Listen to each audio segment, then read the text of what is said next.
Welcome to CEO Money. I'm Michael Yorba. Thanks for joining us. I've got Eric Lupton, president of Lifesaver Pool Fence. Eric, welcome to the show. Thanks for being here. Thanks so much for having me. All right.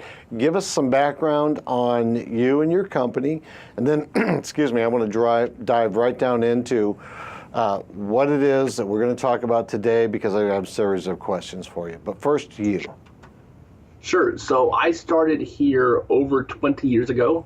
My dad started the company in 1987 in his garage, and he had a paper route every morning. And the money he made from that paper route was his marketing budget. And my mom would sew the mesh at night, and he would make fence during the day. And then they would run the business together during the day while raising two little kids, which were me and my younger brother. So he had the bizarre decision when I was 21, 22 years old to kind of step aside and hand the keys to the castle, essentially, the reins of the company over to me. And I've been running it ever since. So he retired the first time when I was about 22, and I've been the president ever since. So since he stepped aside, we grew from a company doing just under $1 million a year in sales to we'll do over $7 million this year. Congratulations. That's a great story. I love that story. All right. Now that's one thing, that's a real overview, but how did your family actually build the nation's largest pool fence company? That had to be a lot of ups, downs, trials, tribulations, successes, failures. Give our audience some feel for that. Sure. So it started in his garage. Like I said, He was making fence and installing it and selling it one job at a time. And then, got to the point where he was able to set up a dealer, someone he could sell fence to wholesale. Okay. I think our first dealer was local, and then the first one outside the state was in California. And then from there, we continued adding distributors and more dealers. We grew from the garage to a warehouse, and then to a larger warehouse, then to a larger warehouse, to where we are now, which is a 14,000 square foot manufacturing facility, which is in the little office part here. But behind me is a pretty decent size factory where we make pool fence and we ship it out every single day. And then we have a fulfillment center in California where we ship out of as well, so that no matter where you are in the country as a dealer, you can get fence within 3 or 4 days. So really, it was just, kind of grinding it out every single day, adding one dealer at a time, and, making a good product, making conscious decisions that we're going to be the better pool fence and not the cheaper pool fence, which seems to resonate with people.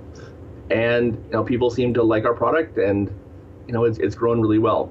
Another part was deciding that we're a safety company, not a pool company, that we're focused on the safety side of pool fence rather than the pool side. So, I think that focus has helped us a lot as well. Education of distributors is a big thing with you. Tell us how you do that. Sure. Every year we have an annual seminar where all of our dealers fly to Florida, and we do a 2-day, 8-hour intensive class on everything new that we're doing, every ways that they can be better installers, that they can sell better, that they can be more educated on the topic of pool safety, because we think educating the public on drowning prevention is important, not just for us as a company, but in general. And so the why behind what we do is a big driver, and we try to impress that on our distributors. So we do the annual seminar. We have a Facebook group where we're constantly sharing information with them, and they talk to each other a lot. When they become a dealer, they go through 3 days of training, which is pretty rigorous. And after they go back, they have 7-day-a-week tech support. If they need anything, if they need help with anything, we're here for them. And we try to do it as much of a partnership as we can. Tell me about Save a Life program and how it impacts your business and distributors.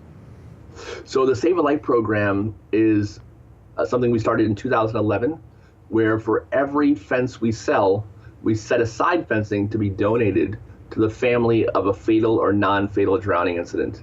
And we try to do as many as 4 of those a month, which, given that your average pool fence costs between $1,000 and $2,000, that's a pretty, that's not a small financial obligation. Right. But, honestly, the problem we have is we don't give away as many as we'd like to. The people are drowning, obviously, but we just don't get access to them for whatever reason. But, our dealers are great with it. We donate the fence, and then our dealers donate their time and their energy to install it. And I've never had a dealer turn me down. They're always completely on board. They love doing it. And another side effect of that is we try not to do these donations in secret, and we really want to use each donation as a vehicle to get pool safety and drowning prevention out to the public. So hopefully the donation gets covered by the news, by the media, and it's just one more time for water safety to be a part of the conversation. All right, drowning prevention is important to everybody because, quite frankly, you hit a hot button with me. I almost drowned when I was a young kid. I think almost everybody has a story like that. Yeah. So how else does Lifesaver Pool Fence work to reduce the numbers of drownings? Sure. A big part of what we do is education. Yeah. I was on the board of the National Drowning Prevention Alliance for a bit, and for a year I was elected to be their vice president. And, we exhibit at their conference.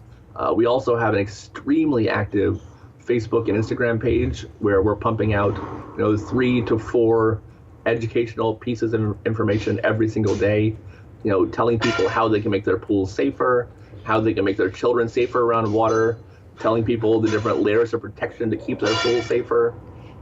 So education through our Facebook, through our Instagram, through our weekly newsletter. We try to hit people everywhere where they are to let them know that drowning is the #1 accidental killer of children under 5, but it doesn't have to be, and these are the things you can do to prevent it. Got it. Eric, it's been a pleasure. Thank you so much for taking the time to be on our show. Thank you so much. My pleasure. Eric Lupton, President, Lifesaver Pool Fence. And don't forget, like us and like them, and subscribe to our YouTube channel. You've been watching CEO Money with Michael Yorba. Thanks for tuning in.